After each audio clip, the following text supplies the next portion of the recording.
ուզում եմ մի հատ ֆիքսել, նպատակ չկա, որևէ ձևով ընտրակեղտիկը կամ ընտրախախտումը թույլ տա, բայց դա պետք է թույլ չտրվի ոչ իրավաչափ եղանակով, դա պետք է ամբողջությամբ կատարվի օրենքի տառին համապատասխան, որովհետև լատինական ասացվածքի համաձայն օրինականությունը չի կարող վերել օրինականություն։ Չեն կարող ոչ իրավաչափ եղանակով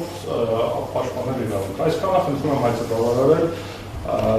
որ վաղը ավայրով արդեն իր որոշման շրջանակներում կարողանա արտադրել ծախսերի մասում իրավաչափ եղանակով։ Պնդում են, որ կենտրոնական ընտրական հանձնաժողովը չունի եւ չի կարող ունենալ այնպիսի լիազորություն, որով ինքը կկարողանա ընտրական տեղամասի արդյունքներ անվավեր ճանաչել, քանի որ դա կհանգեցնի իրավական քաոսի։ Կենտրոնական ընտրական հանձնաժողովը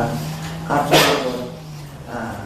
գործել է իր իրավասությունների ընտրական օրենսգրքով իրեն վերապահված լիազորությունների սահմաններում, չեմ ուզում կրկնվել, բայց այդուհանդերձ եւ ընտրական օրենսգրքի 51-րդ հոդվածը եւ 48-ի 1 հոդվածը եւ 48 հոդվածը տալիս են այն իրավասությունները, որովհետեւ կենտրոնական ընտրական հանձնաժողովը հնարավորություն ունենա ապահովել ընտրական օրենսգրքի 51-րդ հոդվածի առաջին մասի եւ սահմանադրության ներկայացին վերաբերված վերահսկողական լիազորությունը։ Կարծում եմ, որ